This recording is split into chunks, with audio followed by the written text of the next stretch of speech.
Good morning. We're going to go ahead and get started. My name is Manifold. I am absolutely delighted to be moderating this because this is a fantastic show. So we're going to dive right into it, and I would love to have all of the lovely panelists introduce themselves. My name's Anjeli Singh.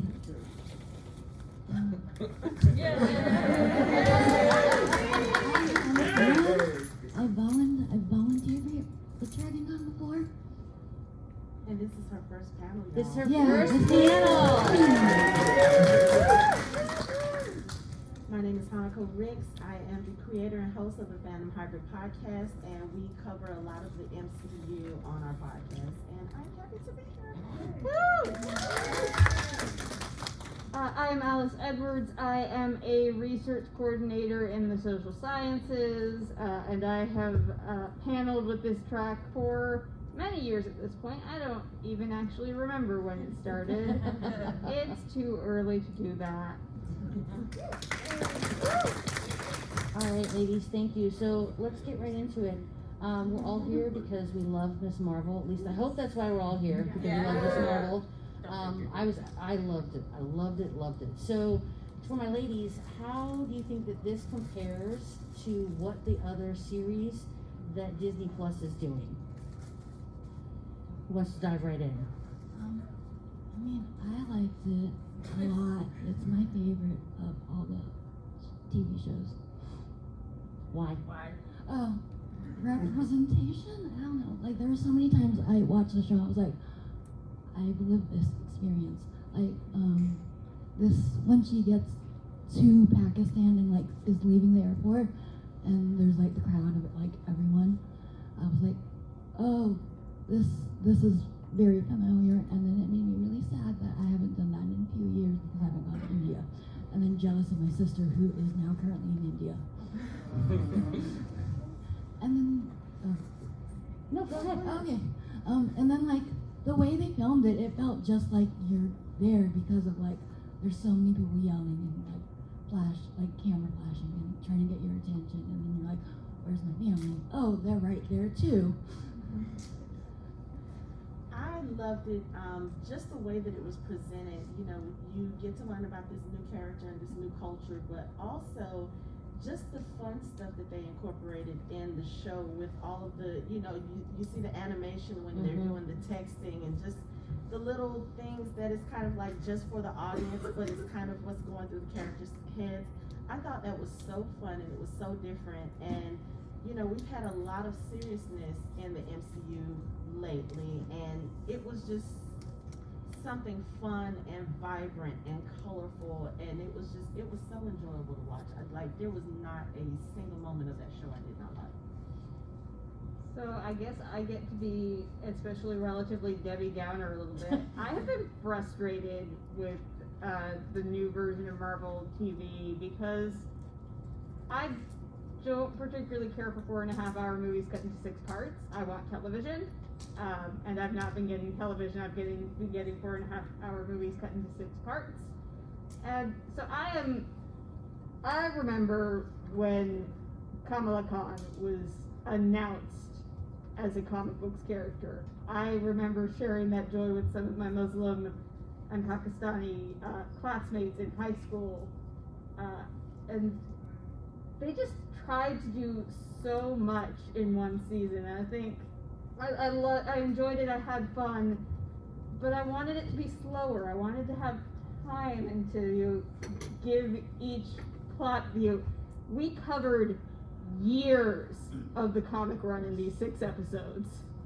Years. I would agree with that, and I actually want to come back to that about like the pacing of it. So, what do you see as the similarities? Because we've talked about some of the differences that we're seeing from the other shows. What do you see as some of the similarities that they're using to keep the Disney Plus series going with this phase of the MCU? Well, I guess because we are getting the series, the 6 episodes, which I do not think 6 episodes is enough time to tell the story, because it's like once we get sucked in, it's over. So I do understand your complaint about that. But I just like the way that they are giving us a chance to get to know these characters before they introduce them in a movie, because I feel like when you're introduced to the character in the film, there's only so much introduction or backstory that you can get without it taking away too much from the overall story, unless it's a solo film. But I like that we get to not only meet her, we get to meet her family, we get to see the intricacies of being in a family of a different culture and how that will impact her involvement in the MCU now. But you get to see that, and then once, the Marvels comes out, we don't have to focus on who this person is, why is she here. I feel like that was probably one of the issues that a lot of people had with Doctor Strange and the Multiverse of Madness with the introduction of America Chavez. It's like, from the first scene, she's there, and we don't know who this character is, we don't know why she's here. She was such a prominent part of that film, and it was hard to kind of feel connected to her because we don't know who this character is, especially if you are not a comic reader. So I like that with the Disney Plus shows, we are getting to see that introduction of a character before we see them in other things, and we see how they interact with other characters that we are, that are already established. I agree. I don't know how to put it better, but like I do like meeting like the character and like knowing like the other characters from their like lives before we see them in the movie. Because if Kamala was introduced like in one of the movies, I don't know if we could see as much of her friends and family. And also, I feel like with the episodes that we got with her, we got to see a lot more of her personality just kind of develop, and her knowledge of this power that she's now gained, and her trying to work her way through it. We wouldn't get all of that exploration in a 2.5-hour film, especially if she's with other characters. And we already know that she's going to be in a movie with Monica Rambeau and with Captain Marvel, and I just feel like we wouldn't be able to get that kind of development or get to connect with the characters much if we're focusing on not only those other two characters, but there's going to be some villains, there's probably going to be some cameos. It's seeing them outside of the superhero. Yeah. Like, they're not just a superhero, they're actually people. Yeah, I mean, I still am going to gripe and hesitate to call it true long form, but there is a difference between short and long, and I guess we'll call this longer form storytelling. I mean, I do agree. It does feel like a movie cut up into Yes, it does. 6 parts, but I'd rather have that than nothing. Oh yeah, no, I gripe, but I gripe because I gripe. I love it, and I therefore have my opinions and my thoughts. Gentleman back there in the blue mask, right there. Yes, you. But I'm a comic book lover too as well. I'm a big fan of TV shows, at Disney Plus for real. But the thing is about comic books, they also do the same thing. Some do, some don't. If you're a real comic book lover, they did tend to stretch things out a little bit more. Like in Iron Man, Captain Marvel, they kind of leave a lot of their details out. But they do that to reel you in. And I think it is worthy to note that the Miss Marvel run, especially G. Willow Wilson's run, was very much designed to be very similar to what we got in the show. Like they did do a decent job with fidelity and tone, for sure. There was a big slice of life, day to day. Kamala Khan is specifically living in Jersey City because let's let her be a second stringer who doesn't have to deal with all of the big stuff all the time, and we can get into what it's like to be a Muslim superhero. Go ahead. So sorry. It's early, we understand. We do. I caffeine is essential. I do feel like Marvel has kind of, they're afraid to step outside of that formula where there has to be a big villain and there has to be like the big fight and there has to be these levels of conflict that they would kind of expect from Marvel, and I really would wish that they would kind of feel free enough to move away from that, because the thing I liked most about the series was not the interaction with the Jinn. It was the fact that she was living this normal life with her family, and her family was supportive. It was a beautiful family dynamic, and it was a beautiful, dynamic of her with her community and everything. And that was the part of the show I loved the most. Yes. Honestly, Minerva got done dirty from the comics, let me tell you. Yeah. I wanted better for Minerva. I think that's her name, right? The mom. Yes. Mm-hmm.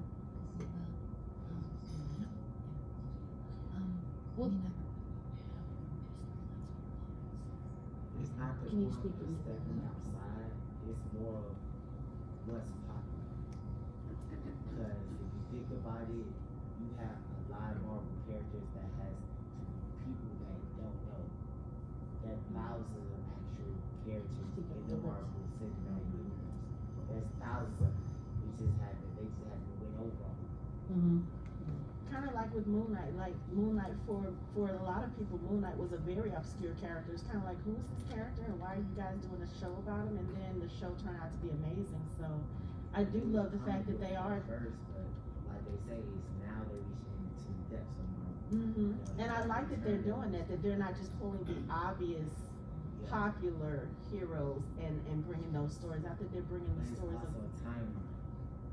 It is I'm the sorry, timeline. repeat that? Timeline. Oh, mm-hmm. Each one happens in a specific order for certain reasons. Mm-hmm. And it's going to be a big thing. Oh yeah, yeah. One of the things that I liked about this was the parts of it that were not fiction. Speak up a little bit. The partition of Pakistan and India was like a footnote in the history book. And when I saw that, I saw her great-grandmother and her husband, and the reality of what happened. I went back, I stopped it, I went back, and I looked it up, and I thought, oh my God.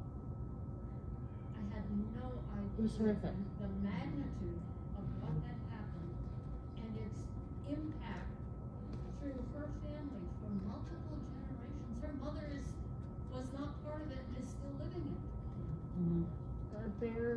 Speaking of, to just plug some nonfiction stuff, there was a beautiful piece on NPR the other day about a group trying to reunite people who were separated by partition.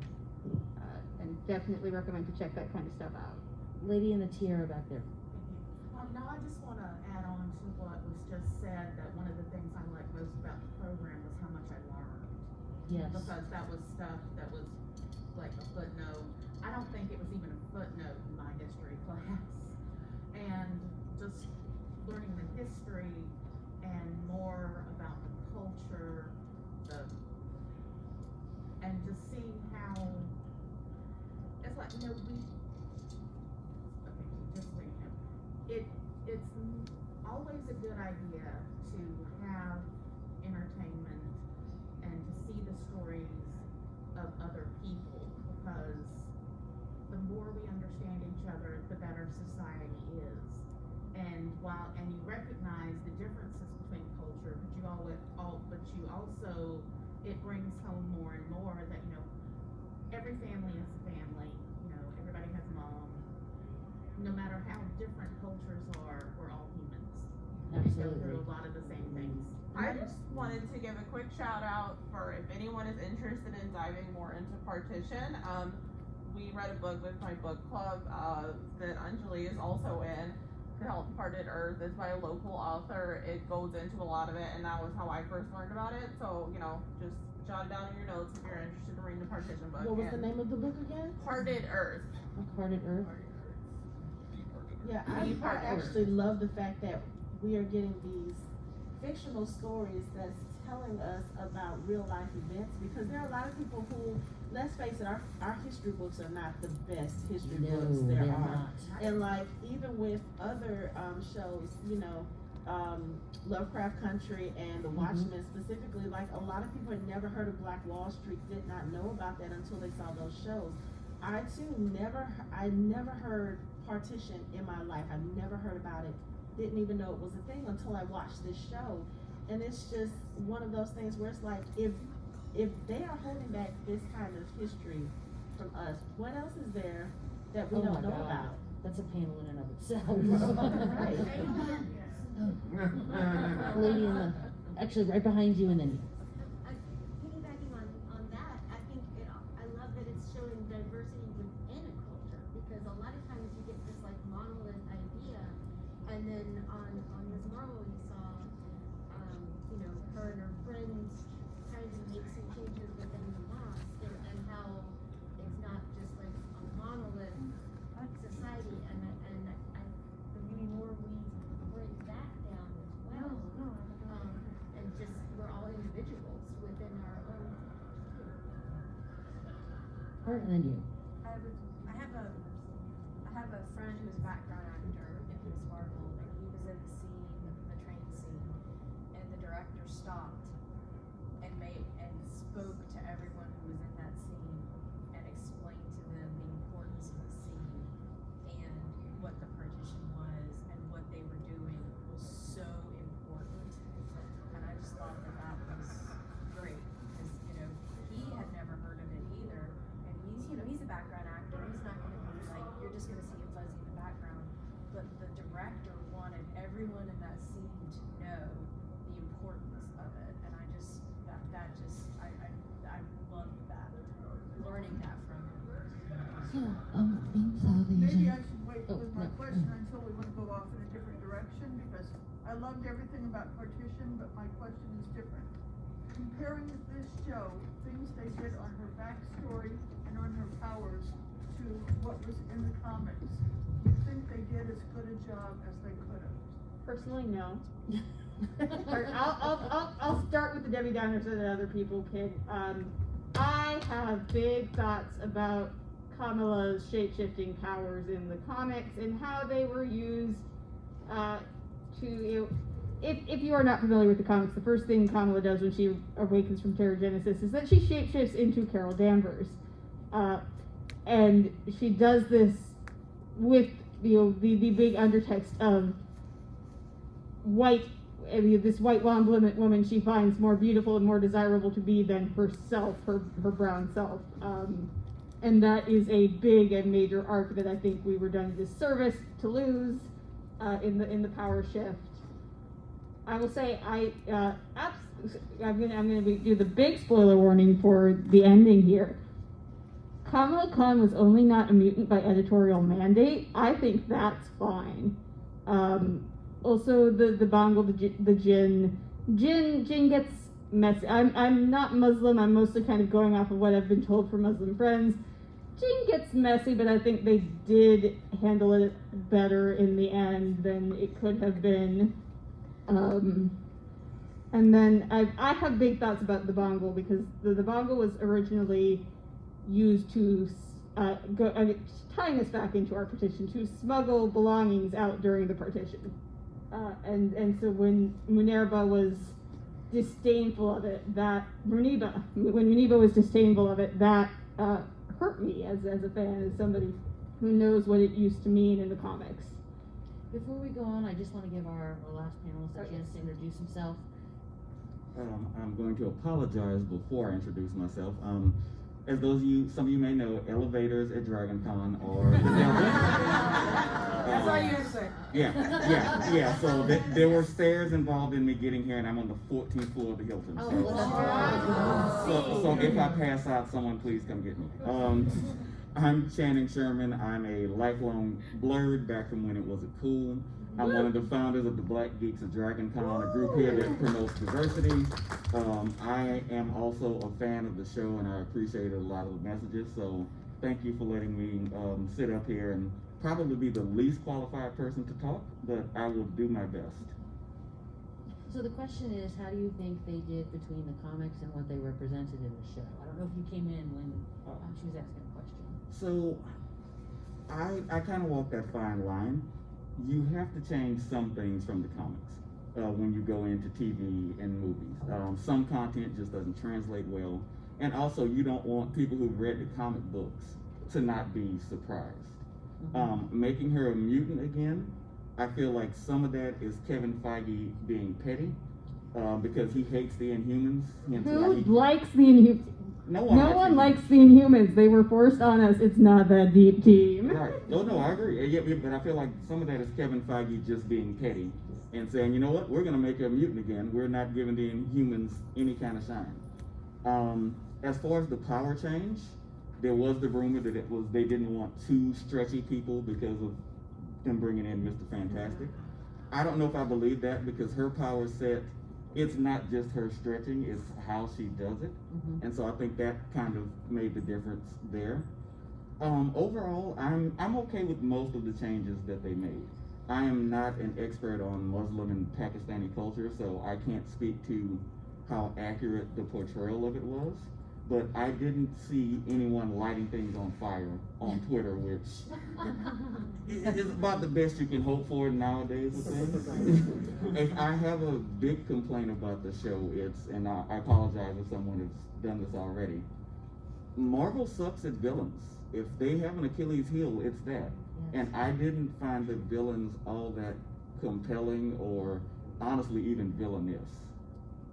So when I watched the show, I figured really early on that the villain was going to be like the police. So I wasn't that shocked that by the end of the final episode, the big bad was basically the government.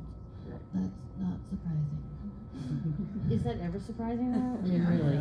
I mean, especially about shows about Muslim teens, that wasn't shocking to me at all. In fact, I was like, can we get to the part where you reveal that the government are the actual villains of the story and not the clandestines?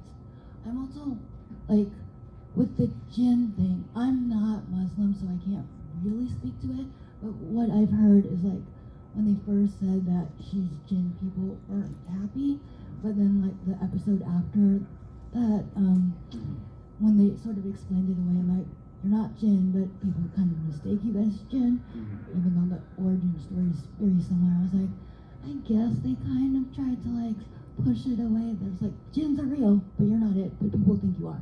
Well, it's kind of in line with what they did with Thor. Yeah. They did the whole, oh no, we're not gods, we're just aliens, but our technology was so advanced, you puny humans thought we were gods. So it's in that line. To cover what much I do know, like I said, jinn are complicated. Jinn are not entirely wholly evil. They're not like a demon analog. They're just non-human spirits and beings that can also be Muslim, that can be believers. So go back to your question just real quick. Listening to you talk about the comics, because I'm not familiar with the comics at all, but to hear you say or even use the word Terrigenesis when talking about an MCU product, that just triggers something for me because I'm still really salty about Agents of S.H.I.E.L.D. being ignored in the MCU. So the fact that her power actually originally comes from Terrigenesis and not just because of the bangle, it makes me sad, but it also kind of intrigues me now that we know that they are starting to bring this mutant gene into the MCU. Are they going to explain that at all? Yeah, I do love Kagla, and I do use. She is an Inhuman in the comics, but she's an Inhuman because that was the path you had to take to have somebody with innate powers when there was the No More Mutants editorial mandate. Yeah, I know this is a Miss Marvel panel, but justice for Agents of S.H.I.E.L.D. I'll agree to that. So we're going to shift just a little bit because this was something that I thought was interesting and I wanted your thoughts on it. How do you think family is portrayed in this series compared to what else we have seen in the MCU and then in the Disney Plus series? I mean, so from South Asian point of view, a lot of it seemed really familiar. Having sort of strict parents saying, you can't go to this thing. And I was like, but I'm gonna sneak out anyway. And then, actually, I wasn't caught, so. But some of it, or trying to hype yourself up to ask your parents, hey, can I spend the night with a friend? And they'll be like, I don't get this. But then also aspects of them trying to understand it, the Buddy Hulk, Chote Hulk thing in the first episode. I'm like, that's cool. Oh, that costume was so who else wanted their mom to build that costume? Right there. I did not because I have lived similar things. Similar to me, I'm half Asian. My mother is Japanese, so I saw a lot of similarities in Kamala's family. Just like Anjeli said, there was the thing about asking to do things like you were scared because, you know, with my mother, she didn't really understand American culture. So there were certain things that I wanted to do that she never understood. Like I couldn't do extracurricular activities in high school until my senior year because she didn't see the point of them. She was like, no, you have to study, you have to study, you have to study. And I'm like, here, you have to be a little more well-rounded than that. And she never understood that. The whole thing about asking to spend, I was never allowed to spend the night at someone else's house, ever. You know, wanting to follow a certain career path or wanting to do something different than what the status quo was, that was also not allowed. Like, I wanted to go into television and film, and this was back in the 90s before Atlanta became the hub that it was. My mother was like, no, that's not a real career. You need to go do something that's real. So I felt all of that, but also I loved the fact that once her family realized who and what she was, that it's like they went from, oh, you're being such a troublemaker, you should just do this. They wanted her to conform, and then once they realized she was different, they were so supportive of her, and that is totally my experience as well. So yeah, I love that family dynamic, and we see enough of dysfunctional families, not just in the MCU, but just in fictional families in general. So to see her have these parents and this brother and this future sister-in-law and this best friend, and I mean the best friend is learning her culture because she cares so, you know, he cares so much about her. I love seeing all of that because it's not something we get to see a lot. I'll go ahead. Oh, you have something? No, you can go. Okay. I describe her family kind of like I describe my own. They're functionally dysfunctional, and that's because they love each other to the core. They do. You can tell that. But they all have their little quirks, their little things. I'm the baby of 4, and my brother and I that I'm closest in age are very much like she and her brother were. We're just constantly picking and sniping each one at each other. But if something goes down, we have each other's back. We'll just never admit that publicly. So if anyone here repeats that, we're gonna have problems. I even liked some of the little subtle things that I think were implied but not shown, where her dad tried to get her mom to loosen up some. And I go with the convention. Kamala really wanted to go to the convention. She wanted to go. Her mom's like, no, there'll be boys there. There may be drugs. There may be sex and rock and roll. We can't have that. And in my mind, I honestly think her dad was like, okay, what about if I go with her and hey, we'll make this cool father-daughter cosplay. What he did not factor in was that she was at that age where the idea of a father-daughter cosplay was a step below murder. So I truly think his heart was in the right place. Yeah. And yeah, I do like how her mom did come around, because honestly, I expected when she found out that her daughter had superpowers, she was truly gonna freak out. Like, no, you're not going to save the world. You gotta go to school. How are you gonna marry a doctor if you're on Mars, stopping an invasion? So I do like the way they came around on it. And also the way that it brought reconciliation between her and her own mother. Yes. As well. That was very nice to see, like that rift start to heal. Mm-hmm. Alice, did you have anything? I mean, I liked it, and I think it was beautiful. And I think I've also was racking my mind. We said compared to the other shows, I'm racking my mind to think of a place where as like of getting the Stark family. I guess we have the Kims, but they're nobody has actually really felt like even a dysfunctional one, like a family where it actually counts before. I still have the book was better thoughts that they added a lot more dysfunction than the comics have, and I think more than was maybe necessary in the adaptation. Like I said, Muniba was done dirty. Muniba was much quicker and much more willing to accept her daughter and what she was doing in the books. Yeah. But overall, it was good, and it was definitely a breath of fresh air compared to other relationships in the MCU. Definitely. So I wanted to say, since we were also talking about other Disney properties and just things in general, one thing that it really reminded me of was Encanto. I really liked seeing this and Encanto as someone, you know, not culturally, like I'm a white person, but who comes from an extremely close-knit family.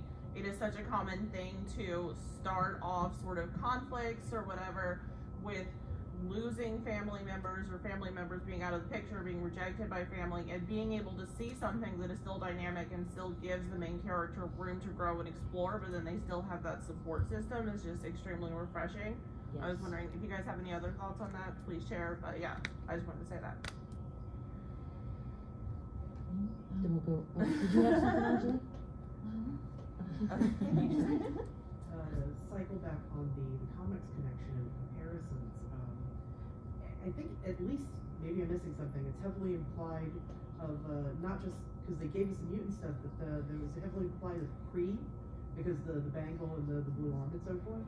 So, and of course the upcoming Marvels. So I'm actually really excited to see, because I wasn't expecting the mutant throwdown, but I'm excited to see where this whole Kree cycle with the bangle cycles back around. Again, some of that Kevin Feige being petty, because the Kree were featured in Agents of S.H.I.E.L.D. Yeah. and they were going to be tied in Inhumans. And Kevin Feige, once he ran away, Ike Perlmutter, who was originally in charge of Marvel's TV projects. Did it poorly.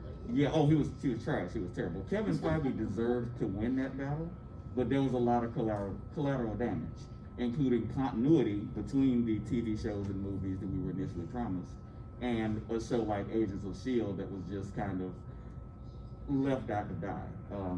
But yeah, I would like to see how the Kree are incorporated into it going forward. Go ahead. Going back to family dynamics, do you think that has anything to do with the age? Like, I was thinking about Peter Parker and Aunt May having a good family dynamic as well. I don't know, I read a lot of comic books, so I assumed that a lot of the attention on the family was because she lived at home with her family. I think that's absolutely an accurate statement, and I mean it's how Kamala falls into a class of trope, a genre of the young adult superhero, and in those stories, you know, the relationship with the family is very important. You know, it's about you know. It's a question of genre. Not all comics are the same just because they have the same medium. Not even all superhero comics are the same. And so you know, it's something that you go in and you say, okay, here's the teenage superhero book. Here's what I can expect. And I think that's absolutely a part of it, of why it's a focus and why it's given enough attention to actually work compared to some other backstory family dynamics that we mentioned. Anyone else? Go ahead. I wondered if anybody else had the same complaint that my husband had. Okay, this is his complaint, not mine. He watched the first episode or two, and he complained that as in the family, that they were so interested in making the female characters strong that they did not make the male characters strong. And I had to point out to him that at the very least, the head of the mosque was a very strong male character, and that the father was just kind of easygoing. What were your? Anybody else have a reaction similar to that? Can as a man I respond to that one? Of course. Okay. I don't know your husband. I'm sure he's a nice guy, but that's kind of BS. They were strong just in different ways. That's like there were some people complaining about the new Black Panther trailer because it only showed women. You only saw Shuri and the Dora Milaje. Like, okay, one, there were like 3 other dudes in the trailer. You just hate the fact that they show all these women fighting and kicking butt. I mean, her brother showed up to help them in the fight at the school. Yes. Yeah. Justice for Amir. Yeah. Amir, and not even Amir deserves better. Amir deserves recognition there. Yeah. I really think they were shown to be good allies without stealing the spotlight. And Yes. as a man who really tries to be a good ally, because slightly problematic statement I'm gonna make, I was every woman's non-gay gay friend in high school and college. So I had a lot of female best friends, and that was just a running joke. So I'm always trying to be a better ally. And one thing that entails is knowing when to support but not step in front of. And I kind of feel like that's what the show got right.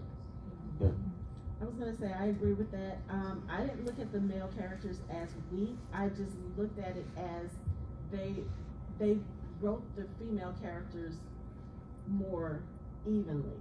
You know, instead of us, you know, traditionally women are the weaker sex. We are the weaker partner. We are the more we're supposed to be submissive. And you don't see that in this show. Like, the relationship between Kamala's parents is very harmonious, I believe, because they balance each other out, where Maniva is very strict and she's very strong-willed. Her husband is very he's very outgoing, he's very silly, he's very lighthearted, and I feel they balance each other out. And the same with her brother. Like, her brother is a lot older than her, but he's protective of her, but at the same time he's able to kind of let his hair down and just kind of tease her in that way. Just like when she's in the diner with I can't remember his name, and she was like, "Oh yeah, this is our cousin." He was like, "Cousin, right?" Which cousin is that? Right. So I just feel like instead of it always being a dynamic of the older big brother who is, you know, so overprotective and he has no sense of humor, and, you know, oh, you're trying to date my sister, I'm gonna beat you up and that sort of thing. You kind of saw a brother who was like, okay, I can be protective of her, but I can let her find her own way. I can let her be a person and have agency and just do what she needs to do, but I can still be here in the background being supportive of her when she needs it. When and if she needs it. and that takes a lot of strength. It does. It does take strength. There's a guy in the back in that gray shirt who's had his hand up for a while. Go ahead. And to recap on saying there's no MC, you don't have no good villains. Actually, half the villains in MCU are we call OP.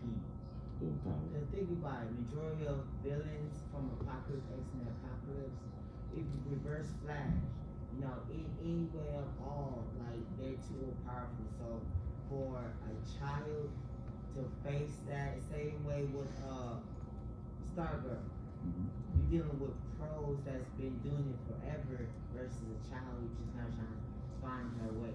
They're not trying to do that. They're not trying to down this character. They're trying to they're not trying to do that.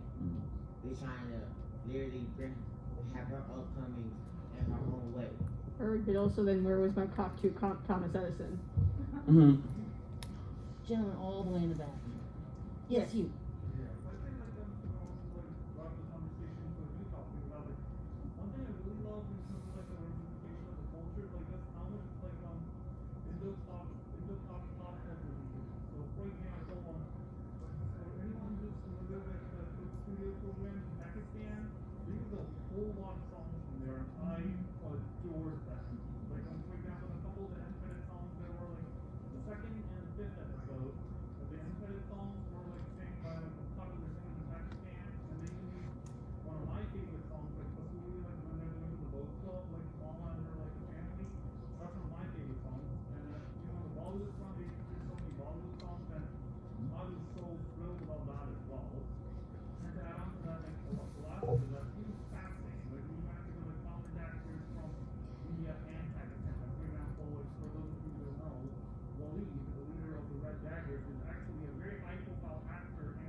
I am one of those fans.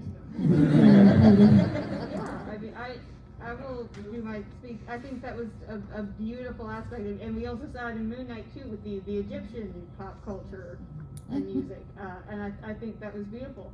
I will do my gripe. We should have casted a hijabi actress as Nakia. because just hijabi actresses don't have many opportunities for non-hijabi roles. Let's not give a non-hijabi actress a hijabi role. I was going to go back to the comment about the men and how they're. One thing that I loved about the family, like the brother and the dad, and even like dealing with the whole thing with the Maz vote and everything, and where her best friend wanted to become the what it on was the board. on the board. She wanted to be on the board. Like the compassion that the dad had. It wasn't like how they normally present a Muslim man to be more like women, shut up, you don't have an opinion board. They always try to present them like that and stuff. And that's not just how people are. And it's like, I feel like they presented them way differently than other properties always present a Muslim family or culture. And I really like that it wasn't just this, because even with them saying that it's not going to be safe, you can't go, and being overprotective, they weren't assholes. They were just protective. They care about their child, and they know what they've been through trying to, manage living in this country, and so they're looking from their point of view. And so I think the guys were great, considering, like, even when the best friend came to the dad and was like, vote for me. And she kind of like mafioso did, like, and he's like, well, he's my best friend. I thought that was so cute, because I was just like, see, that's how you treat a young lady. You give her, like, hey, like, it's a chance that you could win, and I can be a part of that. But I'm scared because I also have my best friend, or, it wasn't just an automatically you're a girl, no. Right. And I love that, so, yeah. Lady in the I Love Kamala shirt. In the comics, like, her mom doesn't tell her she knows until she's 19ish, and then she doesn't admit to her friends, minus Bruno, that she's Miss Marvel until age 50. So how do you think it's gonna change the story that everyone knows by the end of season 1? So like I said, pacing issues were definitely a thing, but also I do think that the stories after the reveal were some of the best ones. In fact, it made me really, no wait, that's a different. It's not when she goes off to Pakistan that everybody goes to cover for her, right? Or is it? But she kind of goes to the private school for a little bit, so that's our issue. Yeah. So, yeah, but that was such a beautiful and gorgeous story, and I think it's gonna be interesting. I mean, we kind of speed ran Zoe of a lot of characters, but also I don't know that we needed big jerk Zoe necessarily in this day and age anymore. I don't know. I think if we get another season, I actually think I'm excited for that, because we now have opened up some of the most richest veins in Kamala and her friends' stories. I like it just because it gets rid of the trope of it gets rid of the trope of, oh, women can't get along. There's always, for every perky, upbeat, popular girl, there always has to be this catty girl who's really the most popular, and they have to hate each other. So I'm kind of glad that trope has been wiped off the table. On a lighter note, I like the fact that she has people to cover for her now, because it makes the story more relatable to me. You all know the society that we live in. Everybody's nosy, everybody has cell phone cameras. People would figure out that Kamala was Miss Marvel in like 2 days if she does not have her family and friends to cover for her. It's just not. It's like that scene in the Spider-Man movie on the subway where Doc Ock unmasked Spider-Man. You don't see a single person whip out a cell phone camera. You know good and well that would happen. So yeah, I think having the family there to help conceal her identity will let them focus on some other story beats and not have to try to, okay, how are we gonna write into the plot how she snuck away from the school field trip with absolutely no one noticing. Then the lady, did you also have a question? No, I'm good. Okay. Anybody else before we? Okay. So one of the other questions I had was, what stood out to you with regards to Kamala, how she discovered her powers, and how that affected what her idea of her purpose was before her family knew? in relation to what her family's idea of her purpose was. Because she really had a balancing act from her expectations from the family and then the expectations that she started to internalize after she figured out she had powers. What I think, if I'm remembering correctly, she, you know, with her being the age that she was kind of like, this is kind of cool, but it's also kind of inconvenient, which I think is a very relatable reaction to all of a sudden, you know, finding out that you have powers. But I liked her journey as far as like trying to figure out what these powers are, because it's not like, you know, like Spider-Man being bit by a spider and all of a sudden he has, you know, spider web shooting out. Like you can kind of figure out pretty much, okay, I got bit by a spider, I have spider webs, let me see what other spider attributes I have. This is something that she has no idea what it is, she doesn't know how to control it. And so to see her on that journey of just trying to figure things out. Now, I commend her for her bravery, because some of the stuff she was doing, I was like, no. I will not put it back on. Like, she was doing things that no 16-year-old in their right mind should be doing. But then again, it's been a long time since I was 16. Maybe when I was 16, I would have tried that too. But, you know, just watching her journey as far as like, going through, trying to figure out the powers, getting frustrated and deciding, okay, I'm not gonna do this, and like having that one person, Bruno, to sit there and say, you can do this. Because I think a lot of times, whether we're female, whether we're people of color, whether we're just whatever, a lot of times we have something in us that is so powerful and we don't embrace it because we have been told by so many different people, you can't do this, you shouldn't do this, you don't deserve to do this, or that sort of thing. So having someone there to kind of encourage her, you have this, just take your time. It doesn't have to, like, you don't have to figure out this whole superhero thing in one day. Take your time, learn your craft, you know, perfect it. I mean, that's just the same with anything that we do, whether it's a superpower or whether it's a new job that we have to take our time with it. And I like the fact that they show her going through this and every emotion with that. As far as her parents too, I think her parents, to me, that was a little unrealistic, because I don't know anybody whose parents will find out that they have those kind of superpowers and be like, oh yeah, girl, we got you. They're, especially Asian parents, my mama will be like, okay, hold up, so let's talk about this. So how long have you had this? How long have you known about it? Why did it take you so long to tell me? Okay, what do you plan to do with that? No, that's too dangerous. We're not going to do it. Like, there will be a lot more discussion and negotiating and telling me I can't do it before I do what Anjeli said at the beginning, like just sneaking out and doing it. But yeah, that part, I love the fact that they're supportive of her, but I think the time switch in which they did, I think that's way unrealistic. I mean, I think, though, I would provide a counterpoint in an argument. Remember that they exist in a different world where this is now commonplace. Still dangerous. Yeah, still dangerous. And they, the most shocking part of the show was how quick her mom was like, oh, you're the slight girl? Okay, cool. I was like, Let me make what? I'm also definitely still coming at it from the comics context where Muniba knew and was waiting for Kamala to come tell her is part of the story. That actually makes more sense. Yeah. Oh yeah. That interchange. I can't remember which issue it is, but it is absolutely gorgeous. Do recommend reading the interchange, because it's there's a point where it's just like, listen, you're out there doing good, because Kamala has also been active as a hero for longer. I mean, you just like I kind of knew, but also you're out there doing good, being a hero. You could be doing far worse. We were worried for a bit that you were out there doing drugs and getting and drinking. Mm-hmm.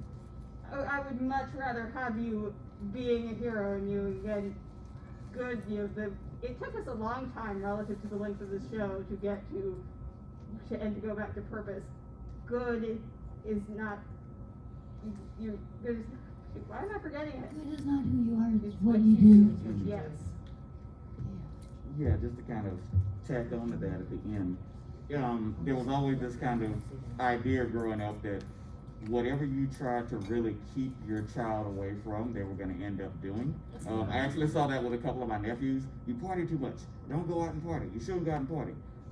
Kid was sneaking out to go out and party every night because, like, I'm going to do what I want to do. Imagine that with a kid with superpowers. Don't go out and use those superpowers. Don't go out and use those superpowers. The kid is going to turn into a super villain just on accident. Because they're going to be going out and trying to do stuff with their powers and video it for the gram. Yes, I'm 40. So I think maybe some of that was the parents kind of realizing, okay, we need to turn into the skid some. And if she's got these powers, she's got to use them. Well, let's try to keep her as safe as we can and make sure she uses them right. So I have a lady back here, gentleman here, and then you. So go ahead. So you've been talking about for safety net, for support group. I like the way they were kind of built. The kid didn't just simply suddenly become the support. She handed her the tampon over the bathroom wall. She was going to go out there and run for a place on the council. Zoe even. If you want courage in the face and standing up to authorities, sitting there, and they're saying, you did, and she said, no, she saved my life. And she refused to back down from that. Those kinds of things meant that, to me, that when you had that final confrontation, these people didn't just simply appear from nowhere. These people had already been plugged into being courageous and supportive before they even knew. Gentleman right back there. I'm not Pakistani, but I have Asian immigrant parents, so I thought the quick acceptance, and one thing I know growing up is that Asian immigrant parents love bragging about their children. I felt the connection was like, oh, your kid's a doctor going to Harvard. Well, mine's light girl, right? It's true. Like, I thought it was a joke on that, so I really thought that was like a cultural thing. Like the quick acceptance, she got really proud of her, right? So, Oh, I didn't say that they were going to be able to keep her secret easily, because I'm sure there's going to be times where, you know, her mom's getting in a discussion with some of her friends, and she's going to almost slip up and come say it now. the whole community knows in season Right. 2 because she told her. Right. Like over teen stuff. Yes, sir. I just love the pace of the show. In episode 1, I thought it was a goofy teen comedy, but then by episode like 5, we're in the middle of partition, this like huge thing that separated these countries, which I actually had never heard of before. And I talked to my Indian and Pakistani friends, and they're like, yeah, we don't talk about that. Like, we don't talk about Bruno. But I felt bad that I never heard of it before. I learned about it from this Disney Plus show, which is great. But my friends were like, yeah, don't worry too much because we don't even talk about it in our families. And just kind of like let it. But it's good that you learned about it. So I just want to, you know, want to see what you thought about that. And then also the second part is, since we're in Atlanta, where we are a couple blocks and 10 minutes walk from the Fox Theater, which is the mosque in the show.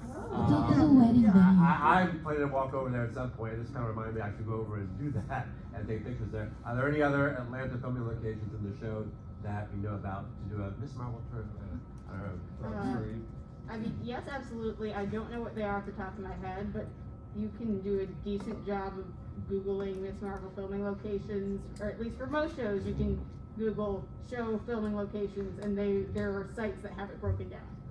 Yeah, I wonder, it may have been AJC or one of the little community papers. They did something similar. Yeah, right when the show picked up, I think they maybe even had a map. But and the Georgia Film Board, or Georgia Film Industry, they're real big about showing, oh, look at all these places where we had people filming they gave us money for. So you may want to check them too.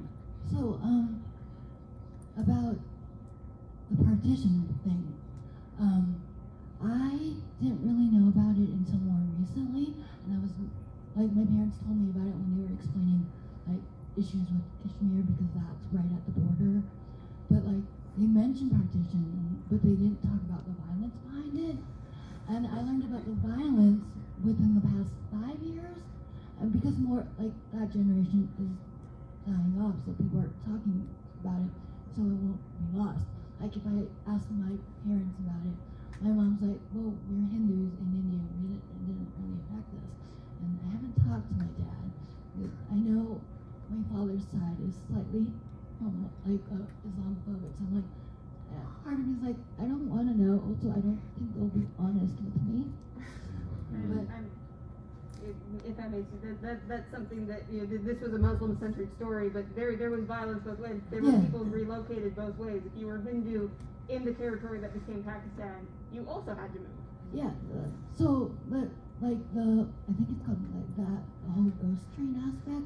Every time that train popped up, I was like, I don't want the story to go this way, even though, because that's so like a horrible thing that would happen. I'm like, but that's why my mom was like, it didn't affect us because we were Hindus in India already. But yeah, there was violence both ways, which is also something like family. So I was interested in a little bit of dialogue about people mentioned the minor characters. First of all, I love how Nixia's her social justice side, her activism came out more in the show than I thought it did in the comics. And also I was interested in Bruno. I felt like his character hasn't been developed as much as I thought in this series as opposed to the comics. So I was curious what you guys thought the direction would be with both of those characters, because I love them both so much. So I have questions about Bruno because this is a high school kid living on his own in an apartment above the store. I'm like, where are his parents? Where are his guardians? Is he emancipated? Like, I have so many questions. He lives with his grandparents. Yeah, he was with his grandmother because his parents were deceased. Okay, because they never mention any type of parental guardian figures at all in the story. So I was like, okay, is he emancipated? Is he older than we think he is? Like, I was so confused. Well, mom gets him some food and says like it's for your grandmother or something. Yes, Okay. when she sends the leftovers. Oh yes, they did. But again, you never really saw it, which is so weird because it contrasts so much with Kamala, whose family you see all the time. Like you see Bruno with her family more than you ever see him with his. It's also a casualty of adaptation in this time and space because we don't see Bruno's parents a lot in the comics, but that is, you know, a much more cohesive element of his character at least. Okay. Oh yeah, I remember now from the comics. He lived with his grandmother because his parents, I think, either had drug problems or were deceased, but at any rate, their parents couldn't take care of him. And his brother is also traveled and has a record.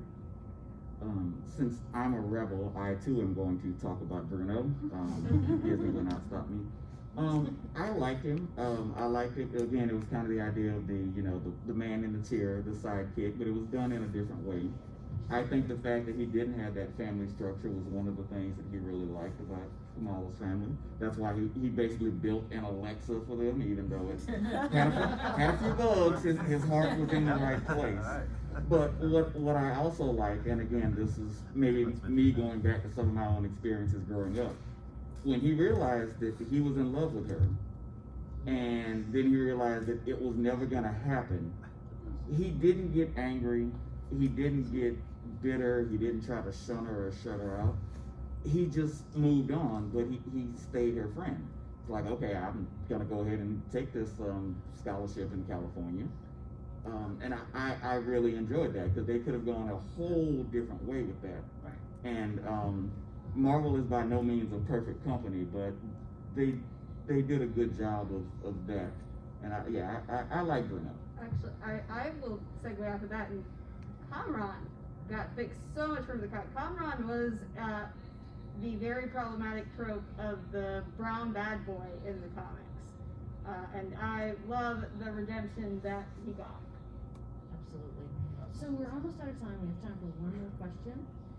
And the lady back here. So, my question is actually based on what you're both talking about right now.